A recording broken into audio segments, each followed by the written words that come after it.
ಹೇಳ್ರಪ್ಪ ಹೇಳ್ರು. ಇಂಥದ್ದೊಂದು ಗಂಭೀರ ಆರೋಪ ಬಂದಾಗ ತನಿಖೆ ನಡೆಯಲೇಬೇಕು ಮತ್ತು ಪಾರದರ್ಶಕವಾಗಿ ನಡೀಬೇಕು. 100 ಶವಗಳ ಪೈಕಿ ಒಂದು ಶವ ಕೂಡ ಕೊಲೆಯಾಗಿದ್ದು ಮತ್ತು ಆ ಕೊಲೆಗೆ ಕನೆಕ್ಷನ್ ಇದೆ ಅಂತಂದರೆ ಆಗಬೇಕಾದ ಪ್ರಾಸೆಸ್ ಆಗಬೇಕು, ಶಿಕ್ಷೆ ಆಗಬೇಕು. ಅದರ ವಿಷಯದಲ್ಲಿ ಎರಡನೇ ಮಾತು ಇಲ್ಲ. ಎಕ್ಸಾಕ್ಟ್ಲಿ. ಎಸ್, ಇದೊಂದೇ ಕಡ್ಲ ಈ ಕಾಗದಕ್ಕೆ ಒಳ್ಳೆ ವಿಷಯ ಅಂತ ನೀನು ಹೇಳಿದ್ದು. ಇವತ್ತು 13 ಮಾರ್ಕಿಂಗ್ ಆಗಿದೆ. ಅವ್ರ ಲೆಕ್ಕದಲ್ಲಿ ಇನ್ನೂ 987 ಬಾಕಿ ಇದೆ. 13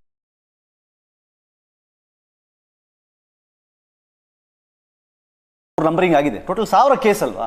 1000 ಕೇಸ್ ಅಂತ ಯಾರು ಹೇಳಿ? ಅಂದ್ರೆ ಒಂದು ವಿಡಿಯೋದ ಪ್ರಕಾರ, ಒಂದು ವಿಡಿಯೋ 1000 ಕೇಸ್ಗಳಿದಾವೆ, 13 ಆಗಿದೆ. ಚೀಪ್ ಡೇಟಾ ಇರುವ ದೇಶ ಇದು. 100 ಇದ್ದದ್ದು 500 ಆಗುತ್ತೆ, 500 ಇದ್ದದ್ದು 1000 ಆಗುತ್ತೆ. ಓಕೆ, ನಾವು ನಾಚಿಕೆ ಆಗೋದಿಲ್ಲ ಈ ಥರ ಮಾತಾಡೋದಕ್ಕೆ.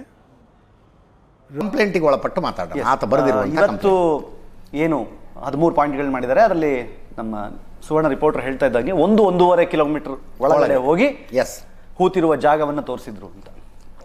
ನನಗೆ ಆಶ್ಚರ್ಯ ಆಗೋದು, ನನಗೆ ನೋ ಅಬ್ಜೆಕ್ಷನ್, ನೀವು ಹೇಳ್ದಂಗೆ 100% ಆಗಲಿ, ಏನಾಗಬೇಕು ತನಿಖೆಗಳಾಗುತ್ತೆ. SIT ಯಾವುದೇ ಮುಲಾಜ್ ನೋಡದೆ ತನಿಖೆ ತೋರಿಸಿದ ಪ್ರತಿ ಜಾಗವನ್ನು ಅಗೆಯಬೇಕು. ಇನ್ವೆಸ್ಟಿಗೇಷನ್ ಬಹಳ ಸೀರಿಯಸ್ ನಡೀತಾ ಇದೆ. ನಾನು ಹೇಳ್ತಾ ಇರೋದು ಅದೇ ಜಾಗ ಅಲ್ಲ. ಅವನಿಗೆ ಪಾಪ ಮರ್ತ್ ಹೋಗಿ 3 ಅಡಿ ಆ ಕಡೆ ಹೇಳಿರ್ಬೋದು, 3 ಅಡಿ ಈ ಕಡೆ ಹೇಳಿರ್ಬೋದು, ಸುತ್ತಮುತ್ತ ಆಗದು ಬಿಡ್ಲಿ, JCB ಹಾಕೊಂಡು ಸಿಗ್ಲಿ, ಅದು ಸೆಕೆಂಡ್ರಿ. ಬಟ್ ಸಿಕ್ಕ ಕೂಡಲೇ ಯಾರನ್ನೋ ಅಪರಾಧಿ ಸ್ಥಾನದಲ್ಲಿ ಇಡಬೇಡಿ ಅಂತ. ಅಲ್ಲಿ ಒಂದು ಶವ ಸಿಕ್ಕ ಕೂಡಲೇ ಇಲ್ಲ ನಾವ್ ಹೇಳಿಲ್ವಾ ನೋಡಿ ಅಲ್ಲಿ ಬಾಡಿ ಸಿಕ್ತು ಅಂತ. ಧರ್ಮಸ್ಥಳದಲ್ಲಿ ಸಾಕಷ್ಟು ಅನಾಥ ಶವಗಳು ಸಿಕ್ಕಿದೆ ಅಂತ ಧರ್ಮಸ್ಥಳದ ಗ್ರಾಮ ಪಂಚಾಯಿತಿಯ ಉಪಾಧ್ಯಕ್ಷರು ಅಫಿಷಿಯಲಿ ಪ್ರೆಸ್ ಮೀಟ್ ಮಾಡಿ ಹೇಳಿದ್ದಾರೆ. ಅಂಡ್ ಅದು ಪ್ರತಿಯೊಂದಕ್ಕೂ ಸಹಿತ 2006ರಲ್ಲಿ ಅಲ್ಲಿ ಸ್ಮಶಾನ ಬಂದಿದ್ದು. ಅದಕ್ಕೆ ಮುಂಚೆ ಸರ್ಕಾರಿ ಜಾಗಗಳಲ್ಲಿ ಎಲ್ಲೆಲ್ಲ ಅಗಿತಾ ಇದ್ವಿ, ಎಲ್ಲೆಲ್ಲಿ ಹುಣ್ತಾ ಇದ್ವಿ, ಅದಕ್ಕೆ ಅಫಿಷಿಯಲಿ ನಾವು ಗ್ರಾಮ ಪಂಚಾಯತಿಯಿಂದ ದುಡ್ಡು ಕೊಟ್ಟು ಇವ್ರ ಕೈಲಿ ಹುಣಿಸಿದೀವಿ ಅಂತ. ಆ ಜಾಗವನ್ನು ತೆಗೆದ ಮೇಲೆ ಇವಾಗ FSL ರಿಪೋರ್ಟ್ ಬರೋದ್ರೊಳಗಡೆ ಮತ್ತೆ ಇನ್ಯಾರನ್ನೋ ನೀವು ಅವರ ಅಪರಾಧಿಗಳು, ನಾವು ಹೇಳಿರ್ಲಿಲ್ವಾ ಸತ್ಯ ನಾವೇನು ಸುಳ್ಳು ಹೇಳಿದ್ವಾ ಅಂತ ಹೇಳಿ ಸ್ಟ್ರೈಟ್ ಅವೇ ಅಟ್ಯಾಕ್ ಮಾಡ್ಲಿಕ್ಕೆ ಹೋಗಬೇಡಿ ಅನ್ನೋದು ಒಂದು.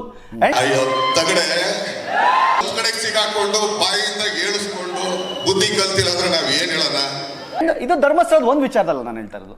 ಈಗ ಕುಮಾರಧಾರದಲ್ಲೂ ಲಾಸ್ಟ್ 6 days ಬ್ಯಾಕ್ ಒಬ್ಬ ಆಂಬ್ಯುಲೆನ್ಸ್ ಡ್ರೈವರು ಇದರಲ್ಲಿ ಸುಬ್ರಹ್ಮಣ್ಯದಲ್ಲಿ ಸತ್ತೋದ್ರು, ಕುಮಾರಧಾರದಲ್ಲಿ ಸಿಕ್ಕಿ. ಇದೇ ಧರ್ಮಸ್ಥಳದಲ್ಲಿ just before 4-5 days Basavaraj Patil ಅಂತ ಕುಷ್ಟಗಿ ಅವ್ರ ಬಾಡಿ ಸಿಕ್ತು. ಅಂದ್ರೆ ಇವ್ರು ಹೇಳೋ ಪ್ರಕಾರ ಏನಾಗ್ತಾ ಇದೆ, ಈ ಇಷ್ಟೆಲ್ಲ ಸೆನ್ಸೇಷನ್ ನಡಿಬೇಕಾದ್ರೂ ಯಾರೋ ಬಂದು ಅದನ್ನ ಮಾಡಿದ್ರು ಅಂತಾನ?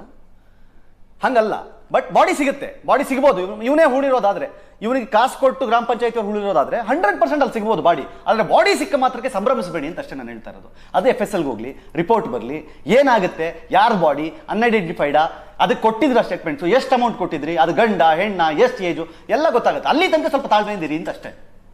ಅದು ನಮ್ಮ ನನ್ನ ಮಗ ವಾದ. ಇಲ್ಲಿ ತನಕ ಮಾಡಿರೋದು. ಈಗ ಈ 13 ಜಾಗಗಳನ್ನು ಗುರುತಿಸಲಾಗಿದೆಯಲ್ಲ, ಗ್ರಾಮ ಪಂಚಾಯತಿ ಅವರು ಬಂದು ರೆಕಾರ್ಡ್ ತೋರಿಸಲಪ್ಪ, ಈ ಜಾಗದಲ್ಲಿ ಹೂತಿದ್ದಕ್ಕೆ ನಮ್ಮ ಹತ್ರ ರೆಕಾರ್ಡ್ ಇದೆ. ಅದೇ ಅಫ್ಕೋರ್ಸ್ ಇವಾಗ ಅಲ್ಲ, ನಾನು ಅದನ್ನ ಹೇಳ್ತಾ ಇರೋದು. ಈಗ ಹೂತಿದ್ದನ್ನ ತೆಗೆದ ಮೇಲೆ ಬಾಡಿ FSL ಹೋದ್ಮೇಲೆ ಇದು ಗಂಡ ಹೆಣ್ಣ ಯಾವ ಜಾಗದಲ್ಲಿ ಆಗಿದ್ದು ಗೊತ್ತಾಗುತ್ತೆ. ಗೊತ್ತಾದ ಮೇಲೆ ಹೌದು ಈ ತರದೊಂದು ಮಿಸ್ಸಿಂಗ್ ಕೇಸ್ ಇತ್ತಾ ಅಥವಾ ಈ ತರದೊಂದು ಬಾಡಿ ಹೂತಿದ್ರಾ ಅಂತೇಳಿ ಗ್ರಾಮ ಪಂಚಾಯತಿ ಕೊಟ್ಟಾಗ 100% ಅವ್ರು ಕೊಡ್ಲೇಬೇಕು. ಕೊಟ್ಟಿಲ್ಲ ಅಂದಾಗ 100% ಏನ್ ನಡಿಬೇಕು ನೆಕ್ಸ್ಟ್ ನಡೆಯುತ್ತೆ. ಬಟ್ ಈ ಕ್ಷಣಕ್ಕೂ ಹೇಳ್ತಿರೋದೇನು, ಇದು FSLಗೆ ಹೋದ್ರು ಸಹಿತ ಅತ್ಯಾಚಾರ ಆಗಿದೆಯಾ ಅನ್ನೋದು ಗೊತ್ತಾಗುತ್ತಾ, ಕುತ್ತಿಗೆ ಹೆಚ್ಚಿದ್ದಾರೆ ಅನ್ನೋದು ಗೊತ್ತಾಗುತ್ತಾ, ಕೆಲವು ಗೊತ್ತಾಗ್ಬೋದು. ಇನ್ನೊಂದೇನು ಅಂತಂದ್ರೆ, ಈಗ FSL ಎಕ್ಸ್ಪೋರ್ಟ್ ಹೇಳಿದಾಗ ಅವ್ರು ಹೇಳಿದ್ರು 2-3 ಅಡಿಗಳ ಒಳಗಡೆ ಎಲ್ಲಾದ್ರೂ ಹೂತಿದ್ರೆ ಅದರ ಮಾಯಿಶ್ಚರ್ ಇನ್ನು ಉಳ್ಕೊಂಡಿದ್ರೆ ಅದಕ್ಕೆ ಅವಕಾಶಗಳಿದೆ ಅಂತ ಹೇಳ್ತೀವಿ.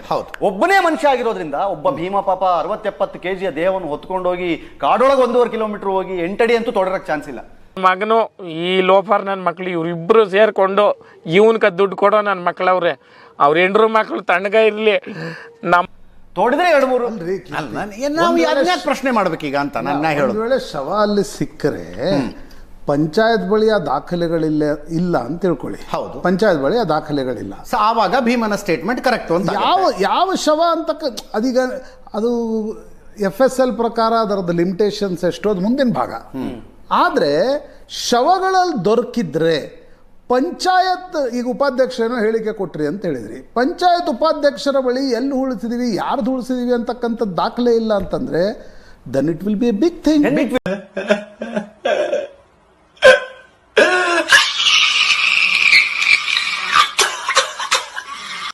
ಅಫ್ಕೋರ್ಸ್ ದೆನ್ ಇಟ್ ವಿಲ್ ಯಾಕಂದ್ರೆ ಅದು ಯಾಕೆ ಅಲ್ಲಿ ಯಾಕೆ ಬಂತ ಶವಗಳು, ಅದು ಗಂಡು ಹೆಣ್ಣು, ಅದು ಹೇಗೆ ಕೊಲೆ ಆಯಿತು ಅಂತಕ್ಕಂಥದ್ದು ಬಿಟ್ಬಿಡಿ ಒಂದು ಕ್ಷಣ. ಬಟ್ ಸಮಥಿಂಗ್ ಹ್ಯಾಸ್ ಹ್ಯಾಪನ್ಡ್ ಅಂತಕ್ಕಂಥದ್ದು ಪ್ರೂವ್ ಆಗುತ್ತೆ. If it is not given, ನಾನು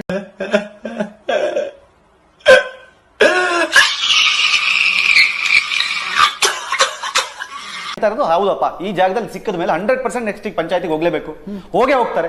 ಪೊಲೀಸ್ ಸ್ಟೇಷನ್ ಅದ್ರ ರೆಕಾರ್ಡ್ ಇದೆಯಾ ಕೇಳ್ತಾರೆ. ಯಾಕಂದ್ರೆ ಪೊಲೀಸ್ ಸಮ್ಮುಖದಲ್ಲೇ ಪೊಲೀಸರಿಂದ ಇವ್ರಿಗೆ ಪತ್ರ ಬಂತು, ಪತ್ರ ಬರೆದ ಮೇಲೆ ಇವರು ಅದಕ್ಕೆ ದುಡ್ಡು ಕೊಟ್ಟು ಹುಣಿಸಿದ್ದಾರೆ ಅಂತ ಅಂದ್ಮೇಲೆ ಅಫ್ಕೋರ್ಸ್ ಅಲ್ಲಿ ಇದ್ದೇ ಇರಬೇಕು ದಾಖಲೆಗಳು. ಅಂಡ್ ನಾನು ಹೇಳ್ತಾ ಇರೋದು ಅಲ್ಲಿ ಇವಾಗ ಎಷ್ಟೋ ನಂಬರ್ಸ್ಗಳು ಹೇಳ್ತೀರಾ, XYZ ನಂಬರ್ಗಳನ್ನು ಹೇಳ್ತಾ ಇದ್ದಾರೆ. ಬಟ್ ಪಂಚಾಯತ್ ಅವ್ರು ಕಾಡಲ್ಲಿ ಯಾಕೆ ಉಳಿಸ್ತಾರ್ರಿ?